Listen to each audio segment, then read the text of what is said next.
Today we're going to look at the idea of expansion diffusion, but a certain type of expansion diffusion called contagious expansion diffusion. So if we think about our definition of diffusion, which is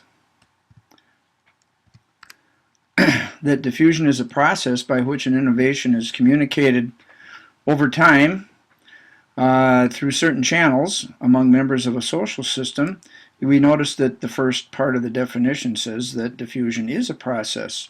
So we're going to look at a special process called contagious expansion diffusion. It gets its name because it's kind of like the same idea of spreading like a disease. Contagious expansion diffusion occurs when an innovation is rapidly adopted by a large number of people. For instance, Facebook was actually started in 2004 and at the current time has over 1 billion users worldwide. So if we look at the curve of adoption of Facebook, we see back in December of 2004 it had gotten by that time to 1 million users. As we move through, by 2009 there were 250 million users. By July of 2010 there were 500 million users, and by October of 2012 there were 1 billion users. So over 1 billion users in less than 8 years, a perfect example of contagious expansion diffusion. If we look at a map of the world where people use social networks, we'll see in blue that Facebook is the most commonly used type of social network in the world, with only Russia, China, and Iran having a different type of social network that they use. So this is a picture or a map of the interaction of Facebook. So the question obviously is how did it get diffused that rapidly to so many people around the world?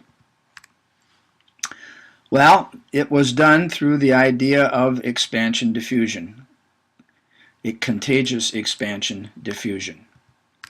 Now, in order to spread by contagious expansion diffusion, you have to have accessibility. People have to be able to have access to the innovation. In the past, that was done because you were close. It was actual physical distance, how close you were to the actual source to get the idea. And then once it got to you, you passed it on to another person and so on. And pretty soon it spread all around the world, possibly. So if we look at this little diagram here, let's say Facebook starts out 2004. There's just maybe a few people that know about it.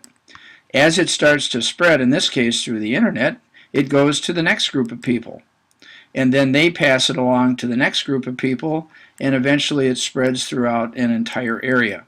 This is a good example of contagious expansion diffusion.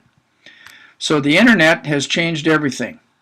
The internet eliminated the need to be really actually close to something. All you had to be was relatively close through the internet, and you were able to create a large worldwide communication network. So today you need accessibility to the internet to have an example of contagious expansion diffusion. It's a real good example in today's world. And that is an example of contagious expansion diffusion.